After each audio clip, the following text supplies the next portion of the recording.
All right, we are back live. Thank you. And I just realized that you guys do watch the video, so thank you very much for keep watching this and your really your views, not really the views, is actually just if I'm able to provide some value to you throughout the time, really appreciate it. That's really my pleasure to do so. So today we'll keep reading this NEPQ book. Let's see. We're talking about this book, NEPQ Black Book of Questions. We have gone through the for first, I don't know, 6 or 7 videos in the past. Um, we have gone through all the questions such as connecting questions, how to what's the situation question you can ask your potential prospects, problem awareness question you can get to know what they're what they're saying, and the two choose questions because typically the people will have two truths. And what I mean by two truths is really you ask them something they like, but also they also have something they don't really like about certain things. For example, for this, I have this mouse in here, right? I like that it's pretty functionality is great and it's pretty soft to click. But something I don't really like is the clicks too loud. What I wish could have been done is if the sound is the click will be a little bit not as loud, that would be better, right? So you always have something really want to get, right? You want something and you also want something better, right? And then we have gone through this is a consequence questions like what if it's not if your client is not or your prospect is not really doing anything, is anything is going to happen to them, right? If it's not nothing to happen to them, so there's no pain there, right? And then we're going through this is a comment like committing questions, transition question, pre-situation question, and post-situation questions. There's a lot, so you can feel free to go back and listen to the prior videos. I realized the audio was not as good, so bear with me. So today we'll be going through. We're going yesterday. I think yesterday or the day before yesterday. We went through the uh, consequence question. I think. Let me go through those. Maybe page rule number 2. No, how to present, not to present. We have went through that. All right, how to address semi-reference question. Okay, there you go. Qualifying questions. So this is more like examples, right? Qualifying questions. The way a prospect responds to you should inform you whether or not there's a sense of urgency, right? So how do you determine if they have sense of urgency? Here are some examples. How important is this issue to you? How important is it for you to change your situation and start something new? How important is this for you to change your current situation and start your life um, fresh? How important it is for you to do something about it? I mean, why now though? You also want to have a why now though. Is it important to you to solve this problem? Obviously, people the way you're asking this tonality is very important. If you ask, is this important to you to solve this problem? Of course, it's important to me. What are you asking about, right? Um, I mean, it sounds like this is pretty important to you. Is it right? Right? So if you could do something, what would that do for you? If you could solve this issue, if you could stop the auction from happening, what would that do for you? If you could have, if you could get some money out from this house and put that towards your saving or start with a new life, what would that do for you? Are you prepared to change your situation so you can? Are you prepared to change your situation so that you can really plug in the what they say they wanted, right? It sounds like your frustration with your sounds like you're frustrated with the lender. Repeat back what they told you, and they don't really like such and such. So if you could get what you wanted, how important is it for you to do that? Why not? So I think this is pretty interesting for me. In the real estate or in the in the sales, actually, for the financial sales, if I'm going to do that, if I'm talking to different type of people, I say I need to engage with realtors or different law firms to really get a referral from their clients, get a referral from them. Really, are you prepared to change your situation so that you can get better service to your client, so that your client is able to increase the revenue, sell the house as a little bit higher, or you can get more sales, get more commissions, whatnot. This is something that what they want. I think that's better. Um, and I give so here's some examples he's giving. All right, prospect. Can you come to our office in Dallas and do a demo for the owner to see? Okay, let's suppose I do come out to your office for a day.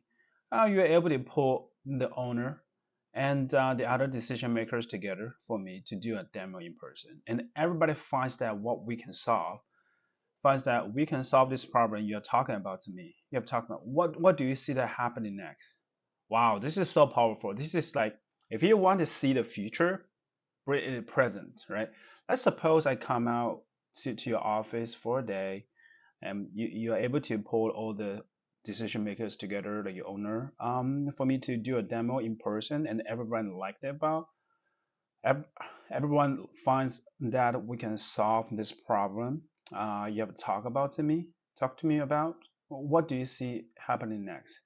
Now at this point, you are going to get one of those answers. We would do business with you for sure. We would have to run it by our community corporate, and we would have to see if we could get the budget for it. We would have to compare it to what we have now with our current vendors. I'm not really sure what will happen. If you get this the first response, then you should make the trip and do the demo. If you don't really get if you get any of those other response, you're it's just not really committed, right? So before you travel to the prospect, you need to find out a way to remove those obstacles. Removing those obstacles will make it much easier for you to get a commitment once you are in a meeting with the prospects face to face. Let's go back. So I say if the prospect is saying, hey, in the real estate, right? If the prospect saying that, hey, can you come to my, can we meet at my place and to see if what you can do to my property, right? Let's suppose I can come out someday, come to your property the other day, for a day, and you liked it. You're able to get your spouse and with you together, and other decision makers for you to allow me to walk the property and discuss how we can solve your issues. And you find out that selling the property may be the best decision. What do you see uh, happening next? If they're saying I need to think about selling the property, um, or no, I just want you to give me an offer, come to my check to my property and give me an offer. That's just not a good prospect to go to.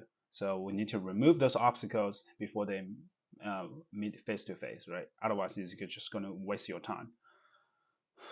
Here are some phrases to use to start qualifying the questions, right? You want to qualify the client, the prospect. Let's pretend we could. So what if, just suppose we could, imagine for a moment, assuming we're able to solve those problems, we're able to come and visit and walk the property, what are you hoping to happen next? And then at the end of the questions, you should ask, what do you feel like will happen next? What do you see happening next? Where would you go from there? What would you want to happen next? Oh, this is so powerful. This is great. Prospecting, qualifying questions. How do we qualify the people, right? We need to qualify the prospect before we remake the trip. How important is this for you, to you? How important is it for you to change your current situation?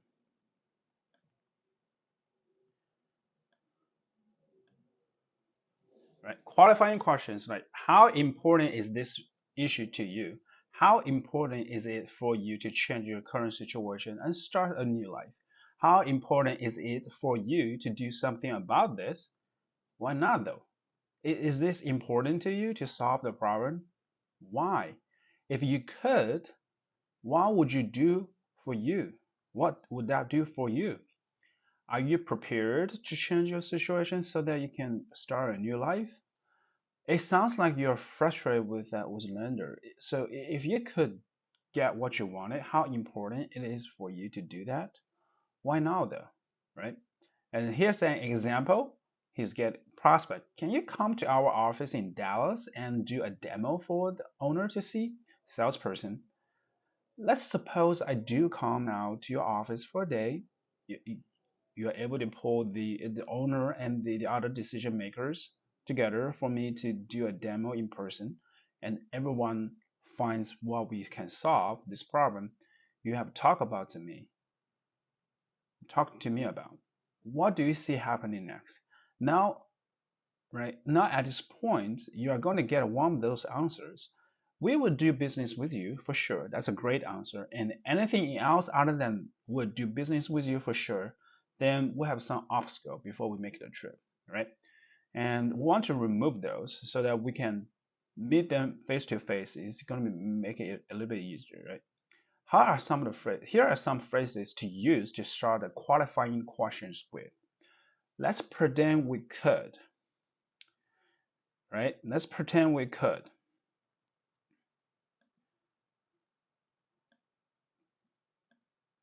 Let's pretend we could, right? What if there's something we do? Just suppose we could. Let's say, imagine for a moment that we come out, walk the property, you liked it, and we're able to find a solution. There's supposed to be there's gonna be find a solution for you to sell the property and get back to your new life. What will happen next? Are you ready to sign an agreement, or I need to think about it, right? Assuming we were able to do such is filling something that they said they wanted to see happening, right? And and then at the end of the questions, you should be asking, what do you feel will happen next? What do you see happening next? Where would you go from here? Where would we go from here? What's going to happen next? Okay, so this is a really good question. This is a more like this is how we can, if you want to know the future, bring that to the present. This is exactly how we do it. Qualifying questions, qualifying them, and ask those questions, pretending questions, so we'll know what's going to happen next. Right? This is so powerful.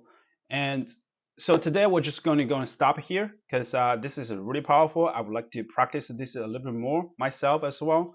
And if you find this video has some value to you, please give me a thumbs up and hit the subscribe button. And see you next time. Peace.